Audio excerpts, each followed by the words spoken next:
എടാ this is ഇതിൻ. എടാ ഞാൻ നെസ്ലൻ്റെ പുതിയ പടമായിട്ടുള്ള മോളിവുഡ് ടൈംസ് ഞാൻ കണ്ടു. ഞാൻ ഓൾറെഡി ഇതിനെപ്പറ്റി ആ ഒരു ഷോർട്ട് വീഡിയോ ഞാൻ ചെയ്തിട്ടുണ്ട്. പക്ഷേ എന്നിരുന്നാലും അതിൽ വിട്ടുപോയ കുറച്ച് കാര്യങ്ങളുണ്ട്. അത് മാത്രമല്ല, എനിക്ക് കുറച്ച് കാര്യങ്ങളും കൂടെ സംസാരിക്കാനുണ്ട്. ഓക്കെ, സോ കമ്മിങ് ടു പടത്തിനെ പറ്റിയിട്ട് പറയാനാണെന്നുണ്ടെങ്കിൽ, എനിക്ക് ഒന്നാമത്തെ കാര്യം, എനിക്ക് ഈ പടത്തിനെ പറ്റി ഒരു പ്രതീക്ഷയില്ലായിരുന്നു. ലിറ്ററലി എനിക്ക് ഒരു പ്രതീക്ഷയില്ല. എന്ന് വെച്ചാൽ ഇപ്പം പ്രീ റിലീസ് ട്രെയിലർ ചോദിച്ചപ്പോൾ പോലും ഡയറക്ടർ പറഞ്ഞേക്കണമെന്ന് വെച്ചാൽ അങ്ങനത്തെ സാധനങ്ങളൊന്നുമില്ല, കഴിവതും പറ്റുമെങ്കിൽ ടീസർ പോലും നിങ്ങൾ കാണാതെ വരിക എന്നുള്ളതായിരുന്നു. പടത്തിനെ പറ്റി മൊത്തത്തിലൊന്ന് പറയാനാണെന്നുണ്ടെങ്കിൽ, ഇത് not everyone's cup of tea പരിപാടിയാണ്. ഓക്കെ, എൻ്റെ ഒരു കണക്കൂട്ടിൽ വെച്ച് ബഹുഭൂരിപക്ഷം ആളുകൾക്കും ഈ പടം വർക്കാവില്ല. അങ്ങനത്തെ ഒരു ഐറ്റമാണ് പടച്ചു വെച്ചേക്കുന്നത്. ചിലർക്ക് ഇത് നല്ല ചായ ആയിരിക്കാം, ചിലർക്ക് ഇത് നല്ല കട്ടൻ ചായ ആയിരിക്കാം, ചിലർക്ക് ഇത് വെറും ഊള ചായ ആയിരിക്കാം. എന്നെ വെച്ച് നോക്കുമ്പോൾ ഇത് നല്ല ലൈറ്റ് ചായ ആയിരുന്നു. ഓക്കെ, നമുക്ക് ആ ചായക്കപ്പം അങ്ങ് മാറ്റി വെച്ചിട്ട് പടത്തിനകത്തോട്ട് വരാം. സോ ഈ പടം തുടങ്ങണമെന്ന് പറഞ്ഞാൽ ലൈക്ക് ഒരു റൈറ്ററും പുള്ളിക്കാരൻ്റെ മോനെ ഒക്കെ വെച്ചിട്ടാണ് ഈ കഥ തുടങ്ങണത്. അപ്പം അതിൽ റൈറ്ററായിട്ട് വരുന്നത് ജഗദീഷും പുള്ളിക്കാരൻ്റെ മോനായിട്ട് വരുന്നത് നമ്മുടെ സ്ഥാനാർത്ഥി ശ്രീകുട്ടൻ എന്ന് പറഞ്ഞ പയ്യനായിട്ട് വന്നില്ല, ആ ഒരു പയ്യനാണ്. കൊള്ളാം. ലൈക്ക് അവരുടെ ആ ഒരു കഥയിൽ തുടങ്ങി അത് എങ്ങനെ നസ്ലൻ്റെ ക്യാരക്ടറിലോട്ട് വരുന്നു, പിന്നെ നസ്ലൻ്റെ കഥയിൽ പോയി, പിന്നെ ഇവരെല്ലാവരും കൂടെ എങ്ങനെ വരുന്നു എന്നുള്ള അങ്ങനത്തെ ഒരു കൈൻഡ് ഓഫ് ഇൻസിഡൻസിലൊക്കെയാണ് പോണത്. ഓക്കെ, സോ കഥയ്ക്കകത്തോട്ട് നമ്മൾ കൂടുതലായിട്ട് ഇറങ്ങി പോകണില്ല. അങ്ങനെ ആ ഒരു രീതിയിൽ ഇപ്പോൾ എനിക്ക് പിന്നെ ഇതിനകത്ത് പറഞ്ഞു വരാനുള്ള ഇതിൻ്റെ ടെക്സ്റ്റുകൾ എഴുതി കാണിച്ചിരിക്കുന്നത് എന്ന് വെച്ചാൽ, എനിക്ക് പണ്ടത്തെ ഈ സീരിയലൊക്കെ കാണിക്കുന്ന നമ്മളെ ശക്തിമാനൊക്കെ പോലെ അങ്ങനത്തെയൊക്കെ ഒരു കൈൻഡ് ഓഫ് 3D ടെക്സ്റ്റൊക്കെയാണ്. എനിക്ക് അത് കണ്ടപ്പോൾ എനിക്ക് അങ്ങനെയാണ് അത് ഓർമ്മ വന്നത്. ഓക്കെ, ശരി. അങ്ങനെ പടത്തിനകത്തോട്ട് കഥയുടെ നസ്ലൻ്റെ സൈഡ് പിടിച്ച് കഥ അങ്ങ് പോയി. അപ്പോൾ എനിക്ക് പ്രധാനമായിട്ട് ഈ പടം കണക്റ്റായി, നല്ല രീതിക്ക് എനിക്ക് കണക്റ്റായി. അതാണ്.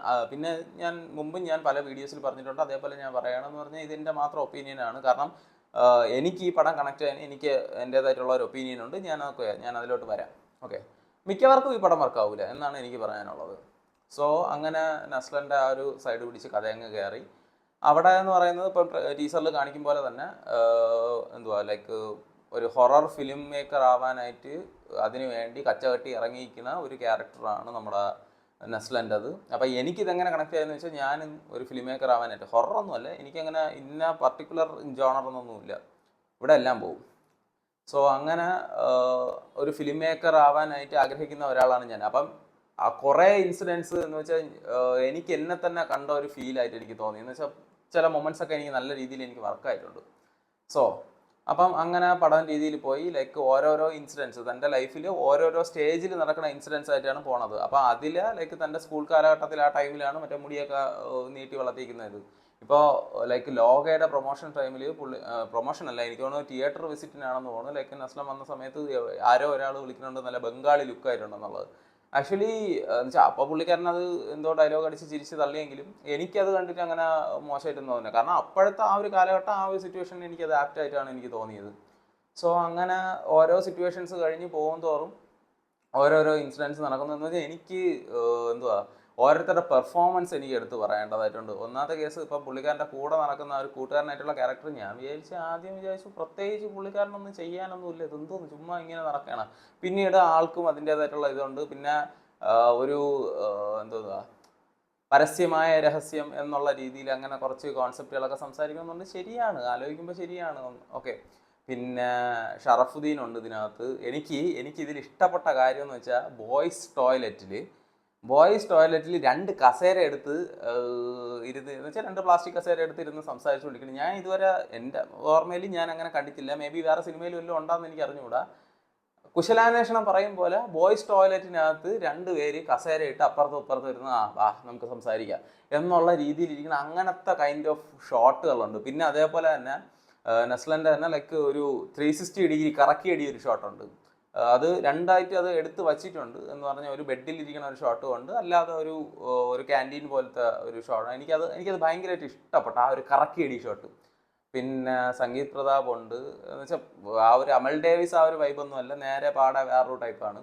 ഇതിനകത്ത് അൽത്താഫിൻ്റെ ക്യാരക്ടറുണ്ട്. പക്ഷേ ആ ഒരു പുള്ളിക്കാരൻ്റെ ആ ഒരു ക്യാരക്ടർ എനിക്ക് ഇഷ്ടപ്പെട്ടു. എന്ന് പറഞ്ഞാൽ ആ ഒരു സ്റ്റാർട്ടിങ് ടൈം മുതൽ താൻ എന്തെങ്കിലുമൊക്കെ ആയി അല്ലെങ്കിൽ ആവുമെന്ന് നസ്ലൻ ഓരോന്ന് സെറ്റ് ചെയ്യണ ആ ഒരു ടൈമിലും ഹെൽപ്പ് ചെയ്ത് കൂടെ നിൽക്കുന്നു എന്നുള്ള ആ ഒരു ക്യാരക്ടറുണ്ട്. രണ്ടാമത്തെ കേസ് എന്ന് പറഞ്ഞാൽ, പുള്ളിക്കാരൻ നസ്ലൻ ഒരു ഷോർട്ട് ഫിലിം ചെയ്ത് അവിടെ നിന്ന് ഒരു അവാർഡ് വാങ്ങണതിൻ്റെയൊക്കെ ഒരു സീനുണ്ട്. അവിടുത്തെ ആ ഷോർട്ട് ഫിലിം അതെടുത്ത് വെച്ചേക്കുന്ന രീതി, ആ ഒരു ചരിച്ചുള്ള ആംഗിള്, ആ നൈറ്റ് ഷോട്ടൊക്കെ കിടിലമായിരുന്നു. പിന്നെ എനിക്കിതിൽ കമ്മിങ് ടു നെഗറ്റീവ്സ് പറയാനാണെന്നുണ്ടെങ്കിൽ എനിക്ക് തോന്നിയ കാര്യം എന്ന് വെച്ചാൽ, ഒന്നാമത്തെ കേസ് ഡ്യൂറേഷൻ. ഭയങ്കര ഡ്യൂറേഷൻ ആയിപ്പോയി. അറൗണ്ട് ഒരു 2:48 എന്തിനുണ്ടായിരുന്നു. എനിക്ക് അത്രയൊന്നും വേണ്ടാന്ന് എനിക്ക് തോന്നിയില്ല, വേണമെന്ന് എനിക്ക് തോന്നിയില്ല. കാരണം എന്ന് വെച്ചാൽ ഭയങ്കര ചിലയിടത്തൊക്കെ കുറച്ച് വലിച്ചു നീട്ടിയില്ലേ എന്ന് എനിക്ക് തോന്നിയിട്ടുണ്ടായിരുന്നു. രണ്ടാമത്തെ കേസ് ചീത്തവിളി. ഓക്കെ, അത് വച്ചതല്ല പ്രശ്നം, അത് വയ്ക്കുമ്പോൾ നിങ്ങൾ എല്ലാം വയ്ക്കൂ. അതായത് ഒരു 10 ചീത്തവിളി ഉണ്ടെന്നുണ്ടെങ്കിൽ 10ൽ ഒരു 6 വെച്ചിട്ട് 4 അങ്ങ് മ്യൂട്ട് ചെയ്യും. കേൾക്കുമ്പോൾ എല്ലാം ഉണ്ടെങ്കിലല്ലേ ഒരു സുഖമുള്ളൂ. അല്ലാതെ വയ്ക്കല്ലെങ്കിൽ മൊത്തം വയ്ക്കരുത്, വയ്ക്കണമെങ്കിൽ മൊത്തം വയ്ക്കണം. ആ ഒരു മൈൻഡിലായിരിക്കണം. ഓക്കെ, ഞാനത് 2-3 കേട്ടപ്പോഴും വിചാരിച്ചു, കൊള്ളാല്ലേ, സെൻസർ ബോർഡൊക്കെ അലോ ചെയ്ത് തുടങ്ങിയ.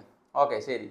പിന്നെ ഇതിൽ നായികയായിട്ട് വരണവർ എന്ന് പറഞ്ഞാൽ ഒരു പർട്ടിക്കുലർ ഒരു സീൻ എത്തുമ്പോഴേക്കും അവർ വണ്ണം വയ്ക്കണം എന്നുള്ള രീതിയിൽ ഒരു കോൺസെപ്റ്റ് കാണിക്കുന്നുണ്ട്. അത് ഇനി വല്ല VFX കയറ്റി വണ്ണം വെച്ച് അങ്ങനെ എന്തെങ്കിലും ചെയ്തതാണോ എനിക്കത് മനസ്സിലാവില്ല. കാരണം പുള്ളിക്കാരിയുടെ ആ ശരിക്കുമുള്ള ആ ഒരു രൂപം പടത്തിൻ്റെ തുടക്കം കാണിക്കുന്നുണ്ട്, ഒടുക്കവും കാണിക്കുന്നുണ്ട്. ഇടയ്ക്കുള്ള രീതിയിൽ അത് കാണിച്ചപ്പം എനിക്ക് സംഭവം എന്ന് വെച്ചാൽ കരണമ്പുളൊക്കെ നല്ല പ്ലച്ചൻ അടി കിട്ടിയാൽ നീര് വന്നിരിക്കുമല്ലോ, എനിക്ക് അങ്ങനെയാണ് എനിക്ക് തോന്നിയത്. സോ അത് ഒട്ടും കൺവിൻസിങ് ആയിട്ട് എനിക്ക് തോന്നിയില്ല. അപ്പം അങ്ങനത്തെ ഒരു ഫ്യൂ കുറച്ച് വേണ്ടായിരുന്നു എന്നുള്ള കാര്യങ്ങളൊക്കെ എനിക്ക് തോന്നി. പിന്നെ പടത്തിനകത്ത് മൊത്തത്തിൽ പറഞ്ഞു പോണത് ഇതാണ്, ലൈക്ക് സിനിമാ ഫീൽഡിനെ പറ്റിയിട്ട് മൊത്തത്തിൽ അങ്ങ് പറയാണ്. എന്ന് വെച്ചാൽ ഇതിനെ പറ്റിയിട്ട് എന്തോ ഉണ്ട്, like hate letter to Mollywood, അങ്ങനത്തെ ഒരു ഇതാണ്. ഓക്കെ, സോ പുള്ളിക്കാരൻ ഇവിടെ മറ്റിടത്തെന്ന് പറഞ്ഞാൽ മൊത്തം തിന്മ പരിപാടിയാണ് മുകുന്ദൻ്റെ ഉണ്ണിയിൽ. ഇവിടെ അങ്ങനെയല്ല. ഇവിടെ എന്ന് പറഞ്ഞാൽ ഇവിടെ നന്മയും പിടിച്ചുകൊണ്ടിരുന്ന് അടിച്ചെണ്ണാക്കി കിട്ടും എന്നുള്ളതാണ് ഇവിടെ ആക്ച്വലി കൊണ്ട് ഉദ്ദേശിക്കുന്നത് തന്നെ. നന്മ പൂത്തുലഞ്ഞാൽ എന്നുള്ള കോൺസെപ്റ്റ് എങ്ങനെയെന്നുള്ളതാണ്. ഇന്നത്തെ കാലത്ത് നന്മ മാത്രം ഇരുന്നുകൊണ്ടിരുന്ന മോനെ ഒന്നും നടക്കൂല എന്നുള്ളതാണ് ഈ പടത്തിൽ പറയാതെ പറയണ ഒരു കേസും. അങ്ങനെ ഈ സിനിമ ജേണി ആയിട്ട് പോകുമ്പോൾ പുള്ളിക്കാരന് കിട്ടുന്ന അൺഎക്സ്പെക്റ്റഡ് ആയിട്ടുള്ള അടിയും അതിനുള്ള തിരിച്ചടിയും താൻ നേരിടുന്ന പ്രശ്നങ്ങളും അങ്ങനത്തെ കാര്യങ്ങളൊക്കെയാണ് പോണത്. എനിക്കിതിൻ്റെ എൻഡിങ് എനിക്ക് വർക്കായി. സാധാരണ എന്ന് വെച്ചാൽ എനിക്ക് ഇങ്ങനെ ഒരു പടത്തിന് എൻഡിങ് എങ്ങനെ ഇരിക്കും എന്നാണ് എനിക്കൊരു തോട്ട് ഉണ്ടായിരുന്നു. പക്ഷേ എൻഡിങ് എനിക്ക് നല്ല വർക്കായി. കാരണം അവസാനം കൊണ്ട് വെച്ച് തലയ്ക്കോ എന്നുള്ള രീതിയിലുണ്ടായിരുന്നു. എന്ന് വെച്ചാൽ പക്ഷെ കൊള്ളാം. പിന്നെ 2 ഗസ്റ്റ് റോള് മേ ബി നിങ്ങൾ ട്രോള് വഴി അറിഞ്ഞിട്ടുണ്ടായിരിക്കും. പക്ഷേ എന്നാലും കൊള്ളാം. ലൈക്ക് അവരെ ഇമ്പാക്റ്റ് എനിക്കത് ഇഷ്ടപ്പെട്ടു. ആ ഒരു സീൻസിനെ ഒന്ന് കൊണ്ടുപോകണം. അതിൽ ഒരാൾക്ക് സീൻസ് വളരെ കുറവാണ്, പക്ഷേ എന്നിരുന്നാലും കൊള്ളാം. അതിൽ ആ പുള്ളിക്കാരൻ പറയുന്ന ഒരു ഡയലോഗ് ഉണ്ട്, എനിക്ക് ഒന്ന് ഒറ്റയ്ക്ക് ഇരിക്കണം, എനിക്കൊന്ന് മാറി ഇന്ന് കരയണമെന്നുണ്ട്. നൈസായിരുന്നു. എന്ന് വെച്ചാൽ നല്ല ഒരു ഓഡിയൻസ് നിറഞ്ഞ ഒരു തിയേറ്ററിലായിരുന്നു ഞാൻ പോയിരുന്നെങ്കിൽ എനിക്കത് കുറെ കൂടെയൊക്കെ മൊത്തത്തിലൊന്ന് എൻജോയ് ചെയ്യാൻ പറ്റിയത്. ഞാൻ പോയടത്ത് ആകപ്പാടെ 10-20 പേര് മാത്രം തികച്ച അത് തന്നെ ഉണ്ടോയെന്ന് സംശയമാണ്. സോ അപ്പോൾ ഏകദേശം മൊത്തം കവർ ചെയ്തിട്ടുണ്ടെന്നാണ് എനിക്ക് തോന്നുന്നത്. അപ്പോൾ ബഹുഭൂരിപക്ഷം നേരത്തെ പറഞ്ഞതുപോലെ അത്രയും ആളുകൾക്ക് ഇത് വർക്കാവാനുള്ള സാധ്യത ഇല്ല. എന്നെ വെച്ച് നോക്കുമ്പോൾ ഇത് വർക്കായതാണ് മിക്കവാറും. അതാണ് പറയണത്, മിക്കവാറും ഈ പടം മറ്റേ അവരാത്ത പിറവികളുടെ ഒരു കൂട്ടായ്മയിലോട്ട് എടുത്തു വയ്ക്കാനുള്ള ഒരു സാധനമായിട്ട് ഇത് മാറുമെന്നുള്ള രീതിയിലായിരിക്കും ഒരു കാഴ്ചപ്പാട് എനിക്ക് തോന്നുന്നത്. സോ ഞാനിനി വിട്ടുപോയതൊന്നും ഇല്ലെന്നാണ് എൻ്റെ ഒരു കണക്കൂട്ടൽ. ഷറഫുദ്ദീൻ്റെ പെർഫോമൻസ് ആയാലും കൊള്ളാം. ലൈക്ക് എന്ന് പറഞ്ഞാൽ അനാവശ്യമായിട്ടൊന്നും അല്ല കാസ്റ്റ് ചെയ്തേക്കണം. അതും ലൈക്ക് ഈ പറഞ്ഞ പോലെ ഉണ്ട്, അതിൻ്റേതായിട്ടുള്ള ആവശ്യമുണ്ട്. പിന്നെ അല്ലാതെ തന്നെ 1-2 ഗസ്റ്റ് റോള് പോലെ എന്ന് വെച്ചാൽ ഒന്ന് മിന്നി മറിഞ്ഞ് പോണതായിട്ടുള്ളവരൊക്കെ ഉണ്ട്. ഐ മീൻ ഞാൻ നേരത്തെ പറഞ്ഞ 2 പേരല്ലാതെ വേറെയും. പ്രധാനമായിട്ട് ഇത്ര തന്നെ എനിക്ക്. പിന്നെ ലൈക്ക് പറയേണ്ട ഒരു കാര്യം എന്ന് വെച്ചാൽ അതിലൊരു ഷോട്ടുണ്ട്, ലൈക്ക് എന്ന് വെച്ചാൽ ഓൾറെഡി ലൈക്ക് നസ്ലൻ്റെ ഒരു ക്യാരക്ടർ, ഇതൊന്നും സ്പോയിലറൊന്നും അല്ല. സ്പോയിലർ എന്ന് പറയാൻ എൻ്റെ അങ്ങനെ ഒന്നുമില്ല. അങ്ങനെ എന്ന് വെച്ചാൽ പുള്ളിക്കാരൻ തൻ്റെ ഒരു ഷോർട്ട് ഫിലിംസ് വീട്ടുകാരെ കാണിക്കുന്നത് അങ്ങനെയൊക്കെ കാണുമ്പോൾ എനിക്ക് ഭയങ്കര അത് റിലേറ്റബിൾ ആയിട്ട് തോന്നി. എന്ന് വെച്ചാൽ അതാണ് ഞാൻ പറഞ്ഞത്, എനിക്ക് കണക്റ്റ് ആവുന്നു എന്ന് പറഞ്ഞു കഴിഞ്ഞാൽ അതും ഒരു സീൻ. അതുപോലെ തന്നെ സിനിമ കാണിക്കുന്നത് പോലെ തന്നെ എന്ത് സിനിമ അല്ലെങ്കിൽ ആ സിനിമയെ ചുറ്റിപ്പറ്റി എന്തൊക്കെ നടക്കുന്നു എന്നൊന്നും പറയാനില്ല. എന്ന് പറഞ്ഞാൽ ആ ഒരു വീട്ടുകാരുടെ ആ ഒരു ഇത് എനിക്കതൊക്കെ ഭയങ്കര കണക്റ്റായി, ഭയങ്കര ഒരു രസമായിരുന്നത്. സോ അതൊക്കെ കൊണ്ടാണ് എന്ന് പറഞ്ഞാൽ ഈ ഒരു ഇൻസിഡൻസ് ഒക്കെ കൊട്ടുമുക്കാലും കൊണ്ടാണ്. പിന്നെ ഓൾറെഡി ഷോർട്ട് ഫിലിംസ് കൊണ്ടുണ്ടാവുന്ന ആ ഒരു ഇഷ്യൂസ് ഞാൻ പറഞ്ഞില്ലേ കുറേ ഉണ്ട്.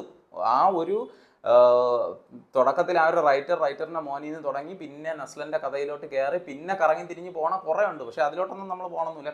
കഥ ഒരിക്കലും നമ്മൾ മൊത്തം പറയുന്നില്ല. ഓക്കെ, സോ അങ്ങനെ ആ ഒരു മൊമെൻറ്റ്സ് ഒക്കെ എനിക്ക് ഭയങ്കര കണക്റ്റായി. അപ്പം എനിക്കത് അതുകൊണ്ടാണ് എനിക്ക് ഇത്രയും ഡീറ്റെയിൽ ആയിട്ട് എനിക്ക് സംസാരിക്കണമെന്നുള്ളത് തന്നെ. സോ ഏറെക്കുറെ ഞാനെല്ലാം കവർ ചെയ്തു എന്നാണ് എൻ്റെ ഒരു കണക്കുകൂട്ടൽ. അപ്പം താല്പര്യം ഉണ്ടെങ്കിൽ നിങ്ങൾക്ക് കാണാം. ബാക്കിയെല്ലാം നിങ്ങളുടെ ഇതാണ്. സോ ഞാൻ പറയാനുള്ള പറഞ്ഞു. പിന്നെ ഈ വീഡിയോ കാണുന്നവർ ദയവ് ചെയ്ത് ആ ഒരു ചാനലും കൂടെ സബ്സ്ക്രൈബ് ചെയ്താൽ വളരെ ഉപകാരമായിരിക്കും. So that's all about Mollywood times from my side.